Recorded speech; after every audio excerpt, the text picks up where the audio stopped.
how do we look at forgiveness? How do people conceive what forgiveness is? Forgiveness is freedom, first of all. First and foremost, in the word, it is written, forgive 70 times 7, which means it's a continuation of forgiveness, grace given, right? Forgiveness, if one does not forgive, the Father will not forgive either. Right. Because one cannot say that I am forgiven from the Father, but unforgiving of someone else. What is that's hypocritical? It's contradiction, right? Of each other. It does not align with each other. So forgiving is setting your spirit, your heart, and your soul free from the bondages of emotional, mental depression, revenge, bitterness, depression, illnesses. Because when someone holds on to unforgiveness, it's a continuation of it's playing in the mind, right, and it's playing on the mind, and it can set you in a state of stagnancy. It can keep you in that space that you're not moving forward, you're not elevating, you're not growing, because you're holding on to some offense right, that someone did to you, yeah, or a situation that caused you pain or hurt. However, is whatever has caused that is holding on to you. It's that you're giving that power, whether it's a person, whether it's a job, whether it's a friend, whether they're holding on. They are actually holding that power over you because you're not letting it go. You're not releasing. So this is why it is freedom from bondage, because that person is holding you like this. Yeah. So it's keeping you in bondage. It's keeping you in a space of the mindset that you're constantly pondering on that situation or that person that caused that. Yeah. You know. Why does it seem so hard to forgive, right? So you talk about that power. Why is it hard? Maybe harder for some people than others. Some people just don't care, right? Some people don't care. But other people, they could be empaths where they care a whole lot. Why is it so hard for people to forgive and release that stronghold, that power that you talk about? Because they feel they have power when they hold on to the unforgiveness. They feel that it gives them that power over the situation or the person that caused the pain, right, or the conflict, whatever happened in that situation. The person that is unforgiven feels that they're holding power, but they're actually not. They're holding themselves in a bondage, in a space of stagnancy, because they're constantly going over and over, and then the heart is becoming bitter and hating, and this is what can cause hate towards others. For example, hatred in the world today came from unforgiveness of the past. Why are people still holding on to the past that happened centuries ago? It is because they are not forgiving it, letting it be to move forward in life. We have, for example, the celebration of what? History. History is a lesson, what not to repeat. It is not something to hold on to, that you celebrate it, because then you're constantly bringing that unforgiveness, history, into the present moment, and growth is not taking place. Transformation in one's life, in the world, in others, are not taking place, because unforgiveness is there. Yeah. Right? So this is why. Yeah. Would you say there are levels of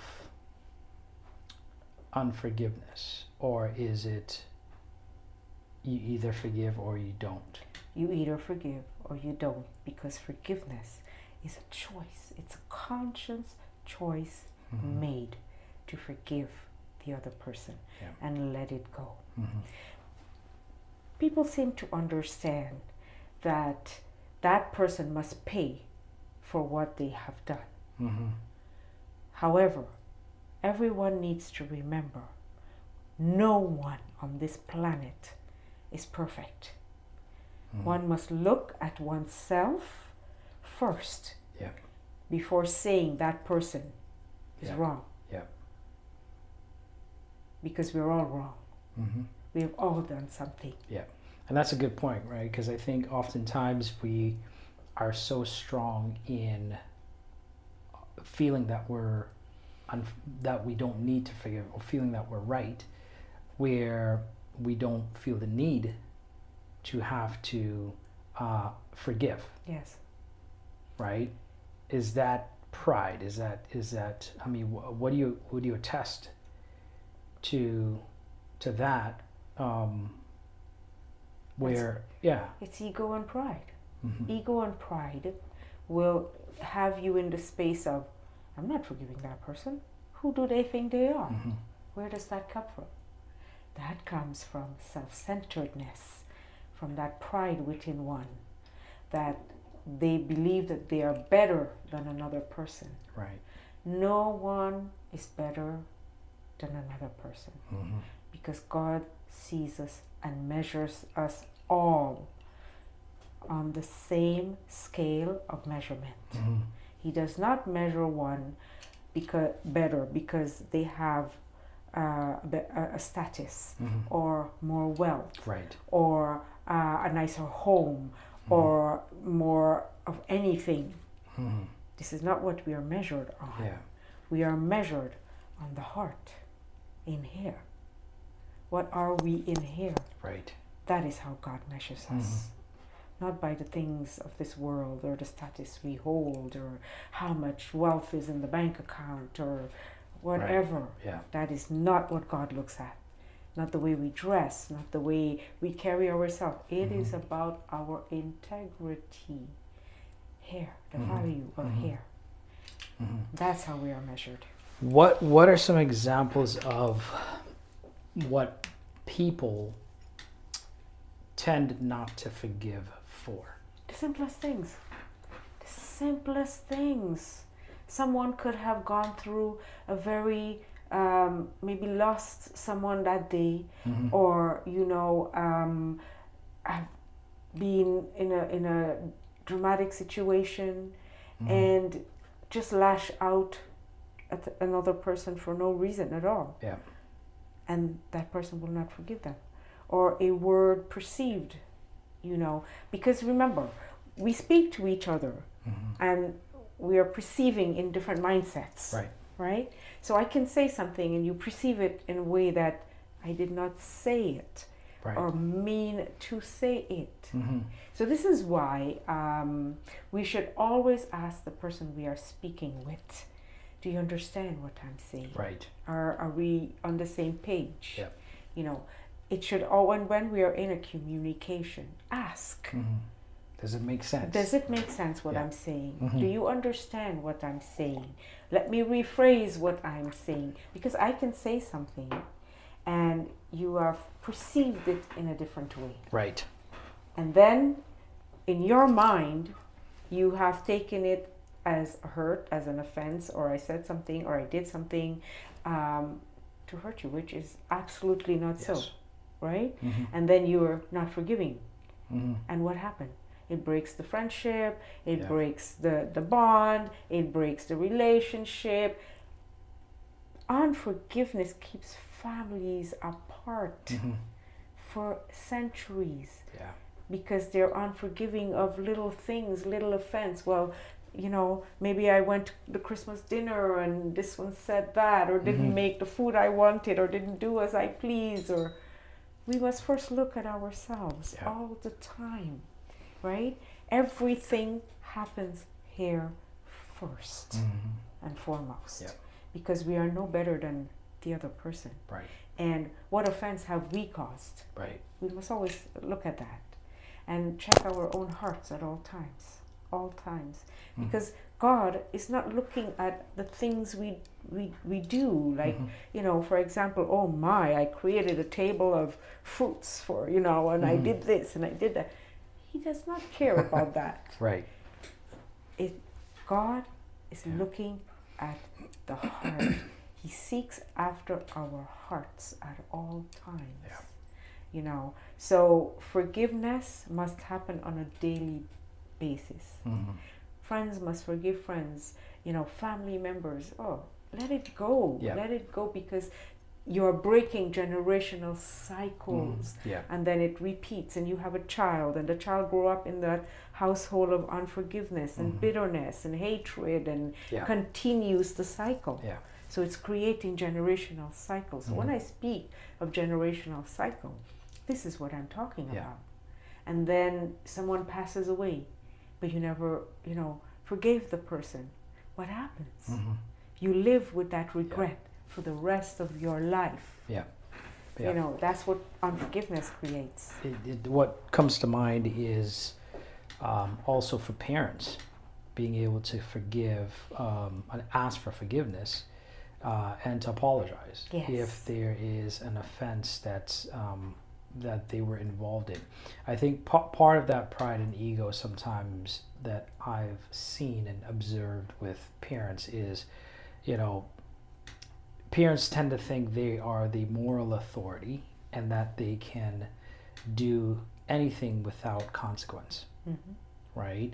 But it, you know, I remember even growing up as a child, you know, and no one's perfect, right? There might be times where, you know, something might be done where it may not have been the best decision out of whatever the case is, where an apology is given, right? Where you slow things down to say, you know what, when I did X, Y, Z, it wasn't the best way for me to approach that. I am sorry, and I'm asking for forgiveness, right? So I think that forgiveness, you know, as you said, it sets people free. I think too, because people want to hear that you've acknowledged that you were wrong. Yes. And it's not necessarily about acknowledging that you were wrong. It's about appreciating and valuing the people we love, the child, the parent, the partner. You know, it's about what are we appreciating what we have? Are we grateful for what we have? When we are grateful for our partner, our friends, our family, our children, we are willing to forgive. We are willing to let go, because we're grateful to be so blessed to have such a family. You know, our children, no one is perfect. Our children are not perfect. However, when we come back to the family dynamic in a home, no parent is perfect, because parents are training a child from what they have learned. Learned behaviors. Right? So learned behaviors are continuing through generational cycles. So they're repeating what they've seen and what, you know, they've observed before. Yes. For example, you know, a father in a home saying to his son, you are the man and you need to be like this, and he is teaching his son from what he has learned. But is this necessarily correct? Right. Let's go back to what God says. Right. The way we should be doing things. Right? If we live by the Word of God, if we live by the character of Christ, He forgave every offense. He took on the world's offense on himself in order for us to have freedom. I think that is a huge point, And, I'm always reminded of that, because for any parent, you just got to think about losing your own child. Yes. Think about your child deciding to be crucified, and watching them go through the tormenting, Yes. the crowning, the bleeding, the whipping, and then ultimately dying. And then you turn around and you have to forgive the people that did that. Yes. Right? So if God is willing to do that, who are we not to forgive? Not to forgive. Exactly. Yeah. We are imperfect people who battered and put nails through the flesh of the perfect, spotless Lamb of God. And he took on our sins and forgave us anyways. And here we are sitting righteous and high and mighty, and in our egos and prides, and holding grudges and unforgiveness and hatred toward another human being. Yeah. And the perfect Lamb is forgiven of all sins. And when we forgive but continue to repeat the offense, let's talk about that. Emotional damage. Exactly.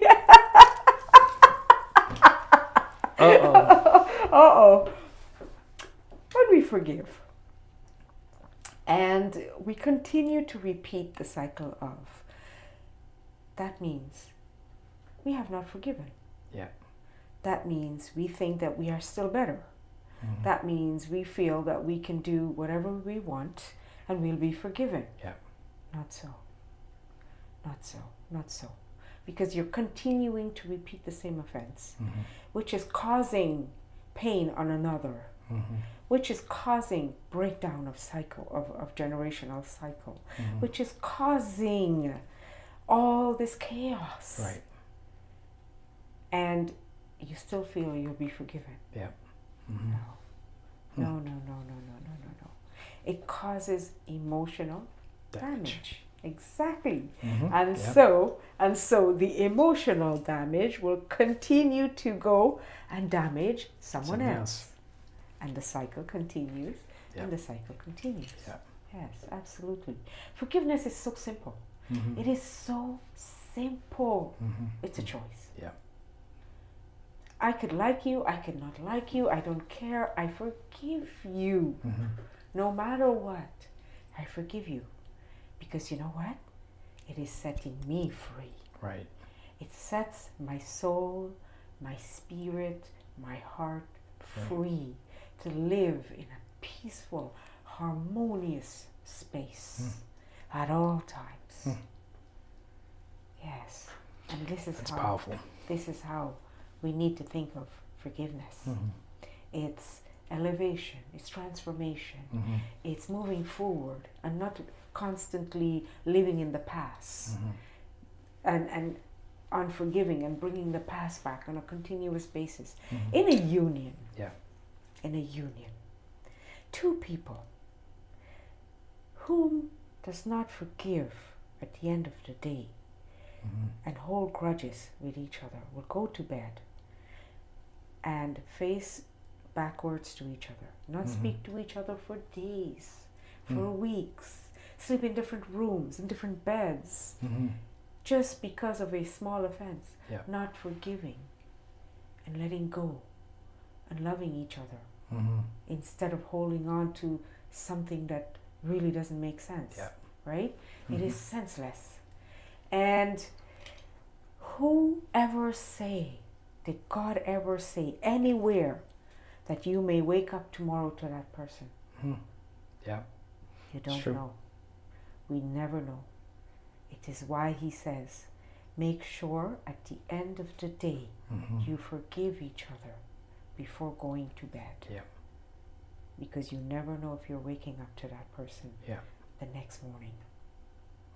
And create the peace, create a harmonious home, instead of holding on to that small offense, that something you said that, oh my gosh, you know, turned my world upside down. Right. Did it really though? No. It is all a choice, right? Yeah. Because I hold my power. And if I give you the power to say, oh my gosh, you changed my entire world, then what world am I living in? Yeah, the other person has control. Absolutely. That person will continue to trigger that button because they know that they can keep me in that space. I hold my own power. How do people forgive? Right? How do they do it? If you cannot see the person that caused that offense or whatever happened, and you're unable to go to that person and say, I release it, I forgive, I let go, and leave it there. Do not expect anything, just leave it there. Yeah. Then just release it. Yeah. Just release it out of here. You, God, whether they know, they do not know, but He knows. He knows.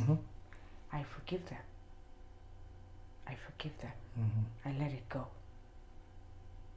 And then you just release it. Whatever happened that night, release that day. And do not carry it over to the next day. Because then you carry over and it builds. And it builds.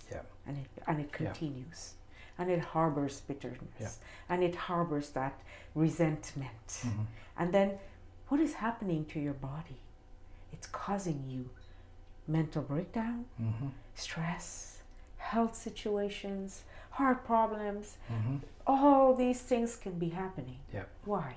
Out of a little situation that you could have let go of and move on. Right? So forgiveness is just saying it. Say, I forgive them, no matter they know, they do not know. I am releasing whatever is happening, whatever is bothering, whatever situation, I am releasing it. For example, at the end of my day, I will reflect on my day. And I will release everything to God that night.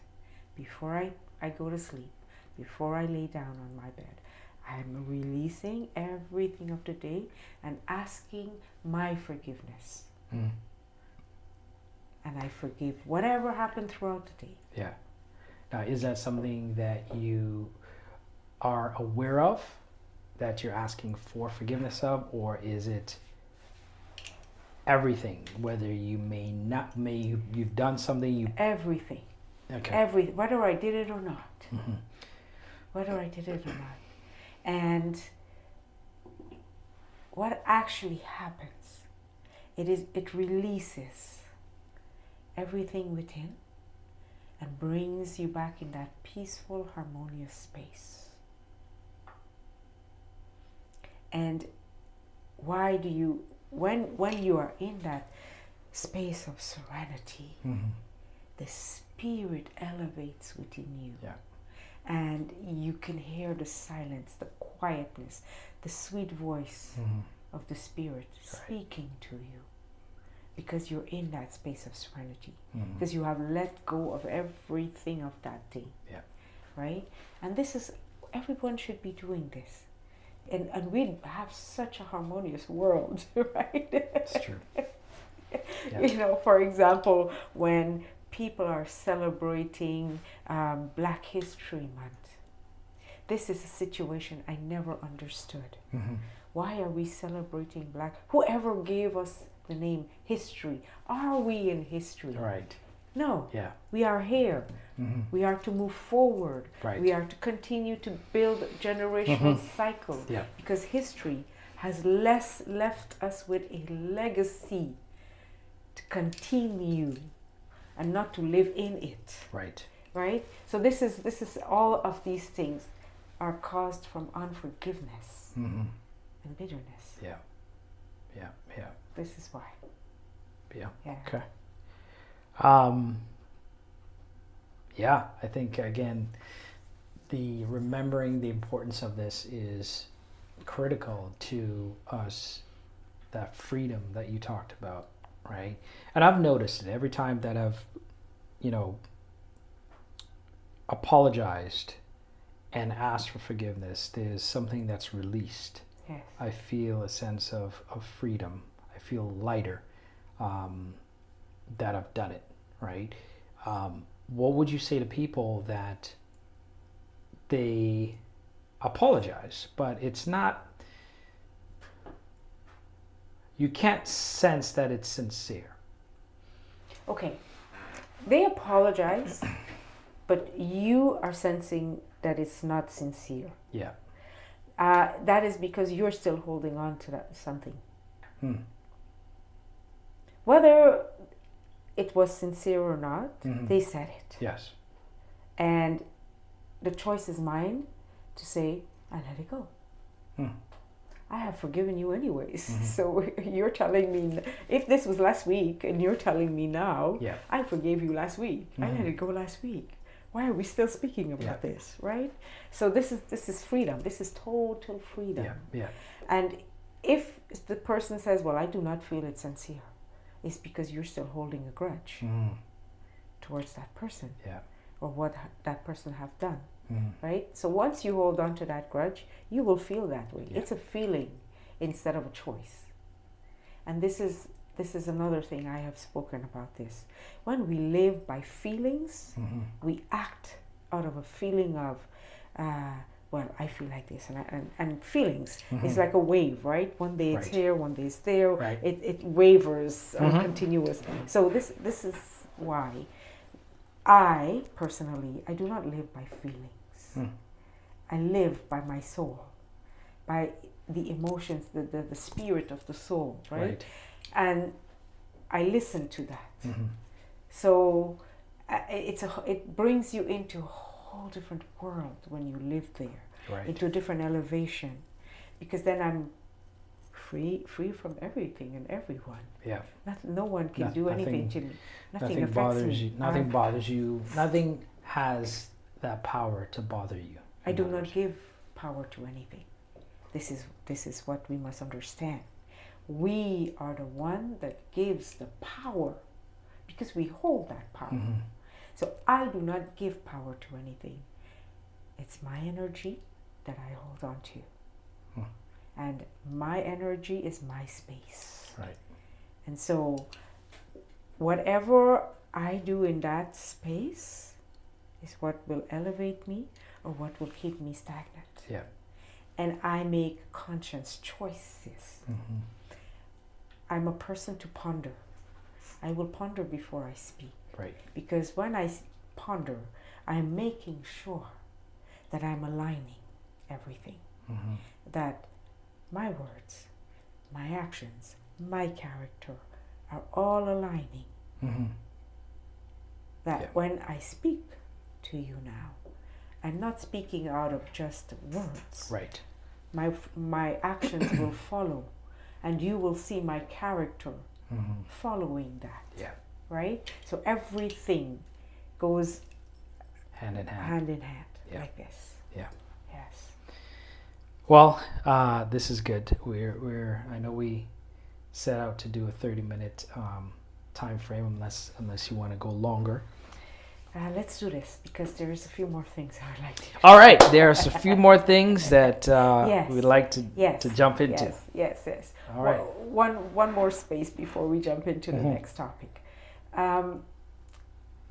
When someone is in pain and they are holding that pain, is because they did not release what caused the pain or who caused the pain, which means they did not forgive again. Say that again. So, someone is in pain for years. Yes. And a pain caused by a loss or something someone said or something someone did, or, they are holding on to that pain. Mm-hmm. They have not released the pain. Yeah. Because they're holding on to the unforgiveness. Again.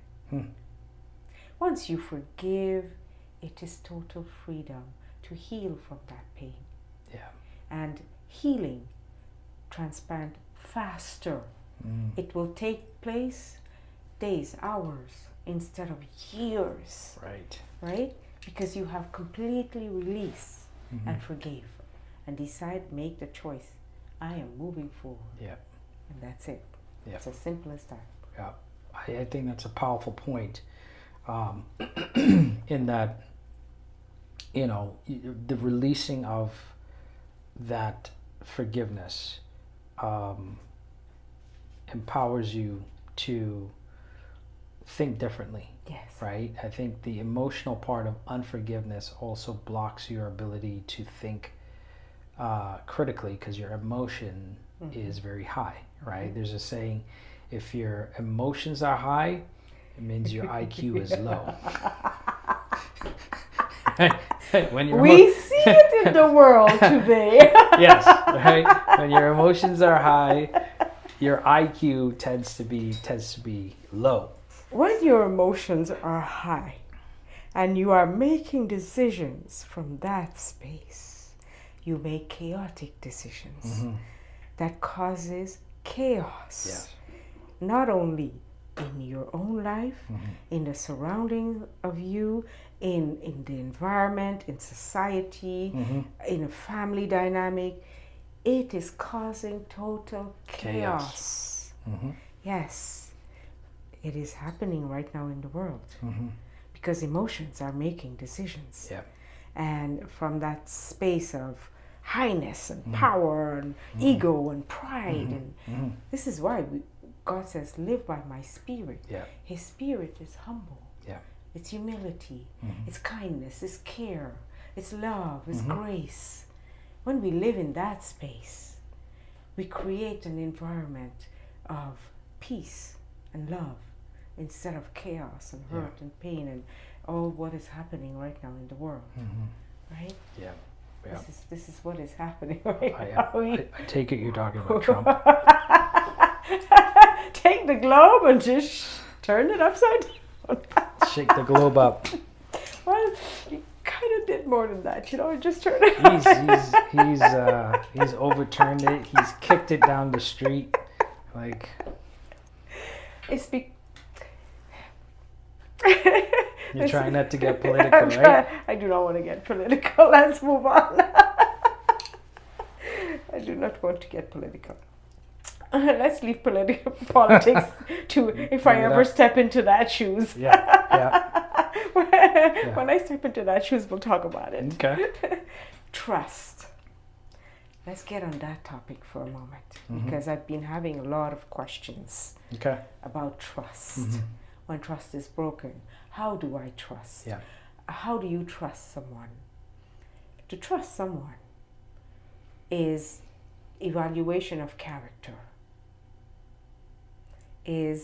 Are they repeating the same things over and over and over? And, I'm sorry, and continuing to say sorry, but repeating it. Right. These are all things that cause trust issues. Now, trust is not necessarily given, it's earned, right? Okay. By time with someone or in the job space. Have you noticed that people tend to trust faster in a job environment than in a family environment or in a union or while dating each other? Yeah. Why is this? I trust the boss to give me my pay. The day you start working, I trust the boss to give me my pay, correct? I'm showing up to work every day and I trust him. Right. Is he going to give me my pay? But I'm trusting him anyways. So, however, that boss is also evaluating you This is why you're on a 3-month probation. Yeah. Because that boss is saying, yes, I'm paying you for the moment, but I'm evaluating you for 3 months. And if you do not pass my criteria, you're out. Correct? Yeah. It's because we are evaluating character. Right? So trust is built with consistency, transparency, apologizing if we done something wrong again, right? We go back to that. Yep. Owning ourselves. Trust is built on the foundation of being very clear with each other. It is built on the foundation of learning the character of the person, and the biggest one is our word aligning with our actions, aligning with our characters. Right? That is how trust is built. Trust, when the person say, I'm going to do something, and they do something completely different, and their character shows something completely different, how can you trust that person? I'm a CEO in a company, and I'm saying to my company, my entire company, I'm going to give you a raise at the end of the year. My word continues to say this. Right. However, everybody's just looking and waiting, and my actions, they're watching my actions. Right. And my actions are not aligning from what they're seeing is going out throughout the year. Right? And then my character does not align. Do you believe that that company will trust me? No. Exactly. No. Same thing in a relationship, in a union, while two people are dating each other. Consistency, transparency, reciprocation. Trust is a give and take. Right. Just as everything in a relationship is give and take. If one is giving and one is taking, there's no trust. That is not building trust. And that will actually break the union apart. Because then it will eventually drain the person that is giving. Because the other person is draining the energy of that person that is giving you, and you keep taking from them. Right? So this is where trust, this is how trust is built. Now, when trust is broken, if trust is broken in betrayal of cheating, that trust is not necessarily going to be rebuilt. Talk about it. Okay. In a union, one partner cheats. It's devastating. Now, when you say cheats, Cheat. as in what type of cheating? Okay. Let's get there. Okay. The moment I am checking someone out, I'm in a union. Right. Okay. I'm online, and it's not a glance. Oh, that person is good looking. Okay. But you're totally, you just say it, but you move on. No. You're actually evaluating. You're checking. Your mind is beginning to cheat. Because you're crossing boundaries in that mind. Then your emotion starts to rise. Then your emotion is getting involved. It is cheating. Right. Because eventually you will act on that. Because you're checking that. And you're thinking about it, and the thoughts are happening. Because thoughts creates our environment. What we think of is what we're actually going to do.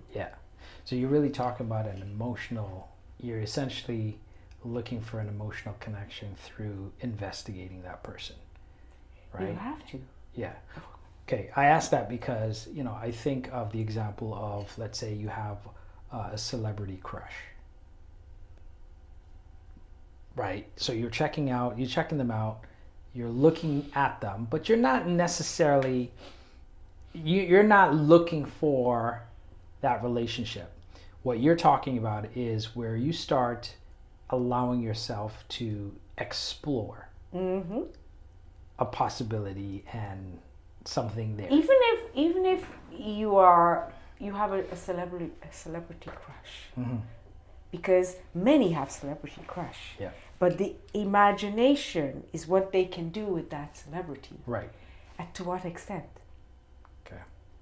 You're cheating in the mind. You're cheating. Eventually, you're going to go out and actually do that. It may not be with that celebrity, but it will be with someone, because you're starting to rise an urge within you. Yeah. Right? And that urge, if you feed that urge, you're going to act upon that urge. So this is where cheating takes place. You're crossing boundaries in the mind. Everything is happening here. Yeah. Right? And once you're crossing those boundaries, it will happen. When we are in a union, we have come in a union for a purpose. Purpose again, we go back to purpose. Yeah. Right? And that purpose is to build a life of legacy with each other, which means the eyes and the heart must be fixed on the person we are with. Boundaries are put in place that we do not cross. Right. And sitting on your phone and checking someone out, you're crossing that boundaries in your mind, because thoughts are happening in that mind. And you're evaluating that person, right? You're actually cheating on your partner. Yeah. And you're also cheating time out of that partner. That time that you are doing all of that, you could be creating that ambiance with that person you're with. You could be creating that space with that person you're with. Right. Right? Why do people do this? That's a good question. It is called lust. The choice has not been made in the mind and the heart to be steady and fixed on the person you are with. You're still lusting after someone else. After someone else, people, things. You're still lusting. And this is what breaks the union apart, that trust. So, this is, when you think of cheating, most people think, something egregious, like cheated, like infidelity. That's kind of what the world sees as cheating. What you're saying is when it starts in the mind, but it starts very innocently, where you have a sense of lust, a sense of desire for someone else that is not who you're with. Now, you were saying something that it may not necessarily be repairable. Is that what you were saying? Or yes. It may... Once you've cheated on a partner, okay?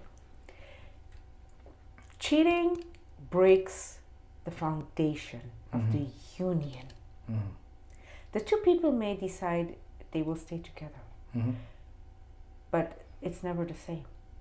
Yep. You're probably going to end up sleeping in different rooms, and you're just staying together. Why? Just to keep the home together. Right. However, the person you have cheated on, you have broken. And that pain is there. They may forgive, and they should forgive, and we forgive and let go. Okay? But can they trust you? Because every time you leave the house, they will think, well, what is he or she doing?